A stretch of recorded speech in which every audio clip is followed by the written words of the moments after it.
That night the air felt warmer than usual. It was as if something was trying to sneak into my heart. I stopped dead in my tracks as I passed a slightly ajar door. The dim light from within seemed to call out to me, not with a voice, but with a curiosity I couldn't resist. I didn't intend to look, but my eyes seemed to have a will of their own. And in a second that felt like an eternity, I saw something I shouldn't have seen.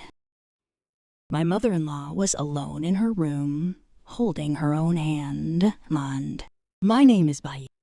If anyone were to look at my life from the outs, they would probably say I'm a lucky man. I have a beautiful, gentle wife who always tries to understand all my shortcomings. Lila. Our marriage wasn't long. It's only been almost a year, but it feels like we've known each other our whole lives. After we got married, we decided to live temporarily at Lila's parents' house. It wasn't without reason. Our financial situation wasn't stable enough to immediately buy or rent our own house. Me, who was still starting my career, and Lila, who occasionally helped with a small business from home, made us agree to be patient for now. The house was quite large and warm, not only physically, but also emotionally. It was there that I got to know my mother-in-law, whom I had only known briefly before we were married. Mrs. Ratna. Mrs. Ratna was the type of woman who was hard to dislike. Her demeanor was calm, her words were gentle, and her way of treating others was always attentive. From the first time I lived there, she never made me feel like an outsider. On the contrary, she treated me like her own child. Every morning, before I left for work, there was always a cup of hot coffee on the dining table, sometimes accompanied by a simple breakfast that she prepared with great sincerity. Don't forget to eat, Bayou. Work is important, but health is more important. She said so one morning, with a smile that made me feel appreciated. I could only smile and nod. It was little things like that that slowly made me feel comfortable living in that house. My days went by at a fairly consistent rhythm. Waking up in the morning, having breakfast together, then leaving for work. In the afternoon or evening, I would come home to Lila, who was always waiting for me with light stories about her day. Sometimes we had dinner together with Mrs. Ratna. Sometimes just the two of us in the room, joking about trivial things. Nothing was strange. Nothing felt out of place. Everything was going as it should. But if I'm honest, there was one thing that crossed my mind a few times. It wasn't anything major, just a vague feeling that was hard to explain. I was starting to realize that Mrs. Ratna wasn't just a good mother. She was also a woman who still looked graceful even at her age. Her way of dressing was always neat, simple yet classy. Her face held traces of beauty that hadn't faded with time. At first, I didn't think it was anything important. To me, it was just a simple form of appreciation. It was normal, wasn't it? Acknowledging that someone looked good without any other motive behind it. I tried to convince myself that, and for months I never gave it any further thought. I kept my cool, maintained my boundaries, and positioned myself as a daughter-in-law who respected her mother-in-law. Until one day, I began to realize that this comfort was slowly turning into something more complicated, hated. Not because of anything major, not because of any conflict, but because of a small shift in my own way of thinking. I was starting to be more sensitive to things I'd never noticed before. The way Mrs. Ratna spoke, the way she smiled, even her mere presence in the same room with me sometimes made the atmosphere feel different. I had ignored those feelings, dismissing them as unimportant. After all, I had Lila, my wife, the woman I loved, and I didn't want to ruin everything we'd built just because of feelings that weren't even real. So I chose to continue living as usual, being the same old Bayou, a loyal husband, a self-aware son-in-law, not realizing that a small, seemingly trivial moment would soon test all my beliefs. A silent night, a dark hallway, and a door that shouldn't be open. That night, I came home later than usual. The street was deserted, and my thoughts were filled with exhaustion after a long day of nonstop work. When I entered the house, it was so quiet. The living room lights had been turned off, leaving only the dim light from the hallway leading to the bedrooms. I walked slowly, trying not to make a sound. My shoes were off, my footsteps were quiet so as not to make any noise. Lila must have been asleep, so was Mrs. Ratna. But as I passed the hallway, my steps stopped. Mrs. Ratna's door was slightly ajar. At first, I didn't think anything of it. Maybe he forgot to close it or left it open on purpose because of the stifling night air. I even intended to close it gently, just to make sure he was comfortable. But as I approached, the light from inside the room fell directly on my face, as if it had caught my attention without permission. Reflexively, my eyes glanced inside, just for a glance, just a split second. But that 1 second felt like an eternity. I immediately froze. My heart was beating faster than usual. My breath was held. My body felt like it had lost control. Oh my God, what did I just see? I muttered to myself. I didn't move, didn't enter, didn't leave immediately. It was as if something was holding me there.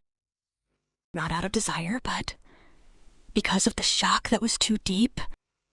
However, my consciousness returned in an instant. I quickly looked down, turned my face away, then stepped back hurriedly. My hands were even shaking as I tried to open my own bedroom door. Once inside, I immediately closed the door tightly. I leaned against it, taking a deep breath, trying to calm myself. Tikimam. This was wrong. This was completely wrong. I covered my face with both hands. My mind was in chaos. I never intended to see anything. Never. But the fact that I had seen it was something I couldn't erase. The image kept appearing in my head. It was clear. Too clear. I tried to distract myself. I tried to sleep. But every time I closed my eyes, the moment replayed itself, like a scene playing over and over again. I felt guilty. So guilty. As a daughter-in-law, I should have maintained boundaries, maintained my behavior, and guarded my gaze. But tonight, I felt like I had violated something invisible, yet very real. And what was more frightening wasn't just the guilt, but another feeling that was slowly emerging without my control. A feeling that made me even more afraid of myself. I opened my eyes, staring at the dark ceiling. Beside me, Lila was fast asleep. Her face was so peaceful I didn't know what was going on in my mind. The guilt deepened and I have to forget this. I have to. I whispered softly. But deep down, I knew this wasn't something that would just disappear. And without me realizing it, that one small incident had opened another door in my life. A door that carried not only secrets, but also a conflict that was slowly eating away at me from within. Since that night, my life has been different, and I still wake up early, still sit at the dining table, still go to work like an unchanging routine. But there's one thing that's different. Myself. Every time I see Mrs. Ratna, something flutters in my chest. Not because of what she did, but because of what I've seen. And worse, because I can't forget her. Bayou, I've made the coffee. Drink it first before it gets cold, Mrs. Ratna said one morning in her characteristically soft voice. I, sitting there, immediately flinched slightly. Yes, ma'am. Thank you, I replied briefly, trying to sound normal. However, I didn't dare look her in the eye for too long. I was afraid. Afraid that she would notice something. Afraid that my expression would change. Afraid that everything I've been keeping inside would show on my face. From then on, I started to distance myself. I often locked myself in my room, avoiding long conversations. I even deliberately left early and came home late just to minimize interaction. Leela noticed, "Why do you seem different lately?" he asked one night while looking at me suspiciously. I was silent for a moment. "Maybe just tired from work," I answered casually. He didn't immediately believe me, but he didn't force it either. And that's where my guilt piled up. I wasn't just keeping secrets, but I was also starting to lie to the person I loved most. Day after day passed, but instead of getting better, things were getting more complicated because it turned out avoiding wasn't the solution. The more I tried to stay away, the more my mind was filled with that image. Even in the simplest of situations. One afternoon, I came home earlier than usual. The house looked deserted. I thought no one was there. But when I stepped into the living room, I saw Mrs. Ratna sitting alone. We stared at each other. It was only a few seconds, but it felt like an eternity. "What's wrong, Yoke? Tuman came home early," he asked in a casual tone, as if nothing had happened. "Yes, Mom. Work's been quiet," I answered nervously. I wanted to immediately go into the room, avoiding her as usual. But my step stopped when he spoke again. "Bayou." I turned my head slowly. "Mom, feels like you've been distant lately. Is there something on your mind?" The question stabbed right into my heart. I wasn't ready. I didn't know what to answer. "No, ma'am. I just have a lot on my mind." I lied again. Mrs. Ratna stared at me more deeply, a look that was hard for me to interpret. Not angry, not suspicious, but as if understanding something that was unspoken. And that was what made me even more uncomfortable. From that moment on, I realized one thing. I couldn't go on like this. I couldn't keep hiding behind excuses, behind distance, behind the little lies that kept piling up. I had to do something. I had to end all of this, erase that shadow, return everything to how it was before, whatever it took. But the reality wasn't that easy, because the more I tried to fight, the stronger the feeling pressed from within. And for the first time in my life, I felt defeated by my own thoughts, trapped between guilt and something that shouldn't have grown. And I knew if I didn't make a decision soon, everything could be destroyed. Not only myself, but also the household that I had maintained with all my heart. That day finally came, sooner than I had hoped. The afternoon was approaching evening. The sky outside looked cloudy. Lila excused herself from going out since noon to meet her friend. She said she had something important to do. I just nodded without asking much. I thought I would use that time to rest. But I was wrong.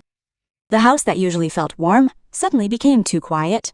And in that silence there were only me and Mrs. Ratna. I was sitting in the living room, trying to focus on my phone, even though my mind was actually wandering everywhere, until finally the sound of soft footsteps came from the direction of the kitchen. I knew who it was. I held my breath for a moment. "Bayou." The voice called softly, but enough to make my heart beat faster. I lifted my head. Mrs. Ratna was standing a few steps away. "Yes, ma'am," I answered, trying to be as calm as possible. "I want to talk to you for a moment. Can I?" she said. Her tone was different from usual. More serious. Deeper. I swallowed hard. "Yes, I can, ma'am." She sat in the chair across from me. Our distance wasn't too far, but somehow it felt so narrow. Silence. A few seconds passed without a word. I could hear my own heartbeat. "Bayou," she began. Slowly. "Be careful. I might be wrong. But I feel you've changed since some time ago." I kept quiet and didn't answer. And Mom also felt it had something to do with that night. The sentence was like a bolt of lightning striking me. I froze. My hands immediately went cold. So she knew. Or at least, she realized something. Something. I looked down, unable to look at her. The atmosphere grew heavier. My voice choked. I'm sorry, Mom. That was all I could get out of my mouth. All the walls I'd built up all this time collapsed in one sentence. I couldn't pretend anymore, couldn't hide anymore. Mrs. Ratner didn't answer right away. She just took a deep breath. Mom, you're human too, Bayou, she said quietly. Sometimes we accidentally find ourselves in situations we don't want. I kept my head down. The guilt now felt many times heavier. I really didn't mean to, Mom. I never meant to. My voice began to tremble. Mom knew she cut me off. Gently. I fell silent. But what Mom was worried about wasn't what happened. She continued.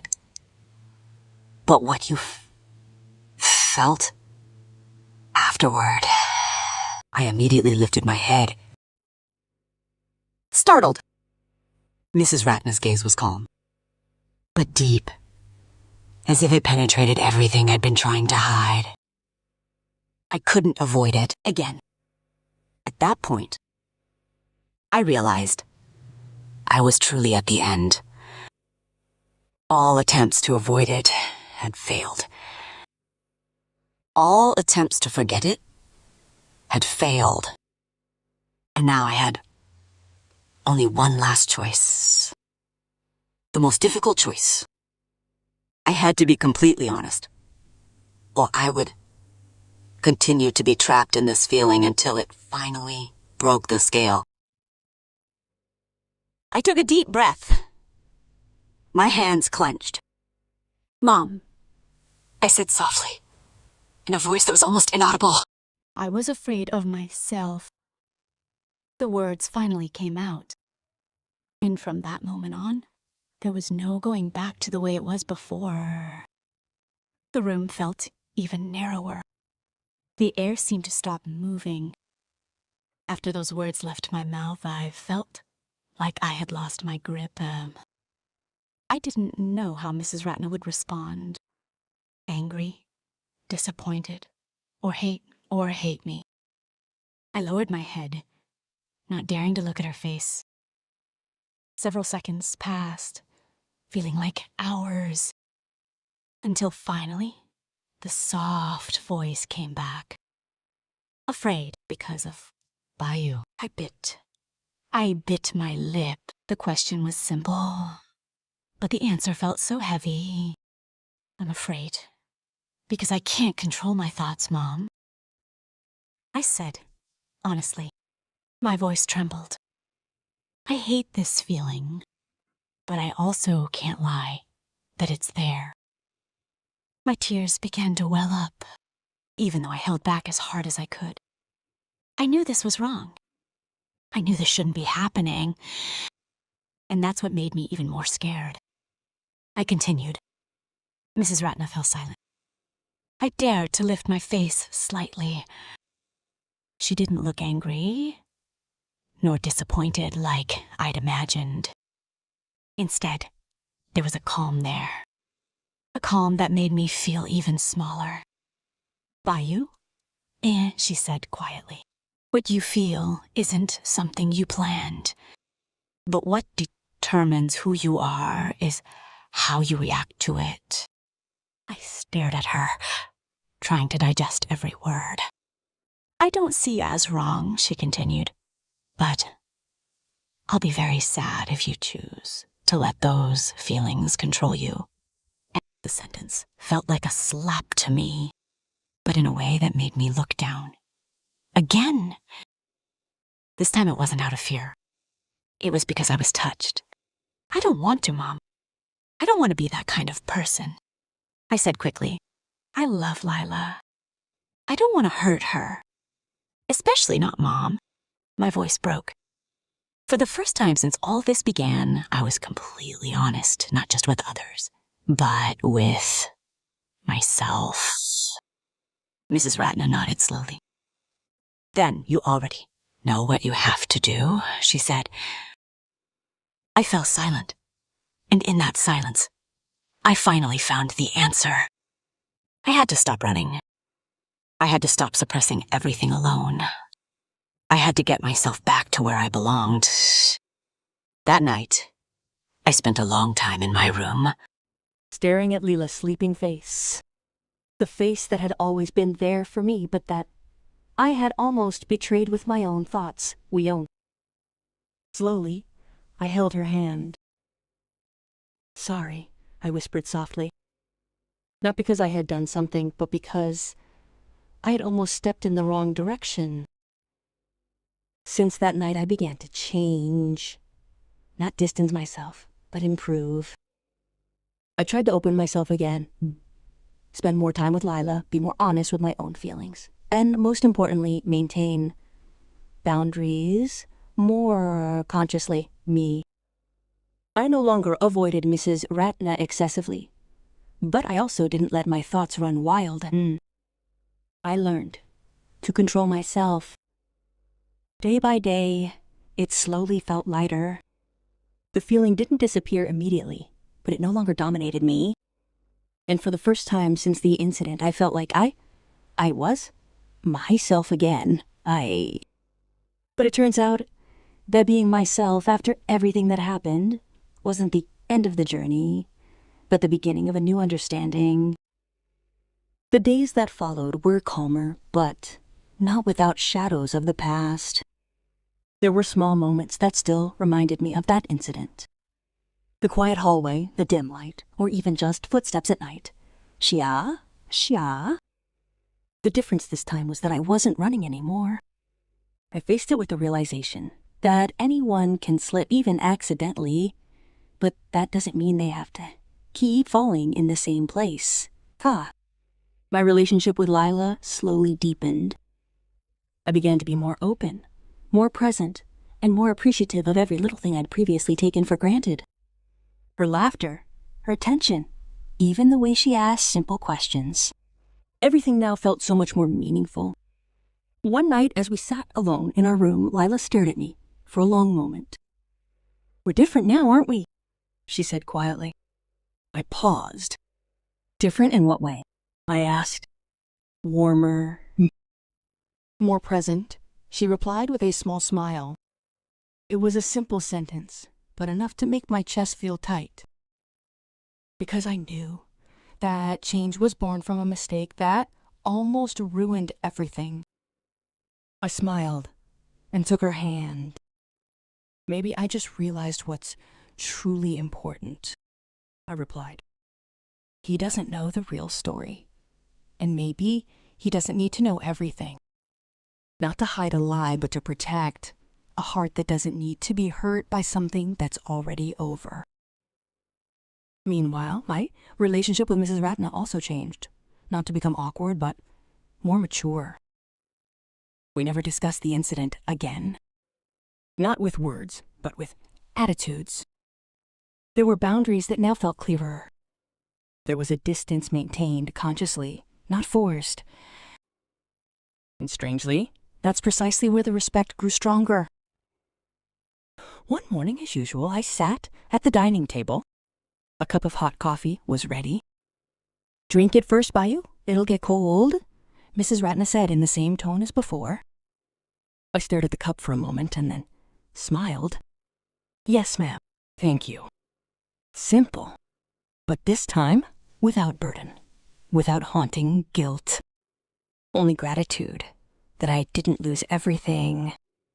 Now, I understand one thing, that life doesn't always test us with big things. Sometimes it's from small, unintentional moments. One glance, one open door. And that's where everything can change. I've been at a point where I almost lost my way simply because I couldn't control my own thoughts. But I also learned that the courage to be honest, to admit, and to make amends is the only way back, Midek. That secret will probably always be there, tucked away in silence. But no longer as a burden, but as a reminder that guarding my heart is far more difficult than simply maintaining my attitude.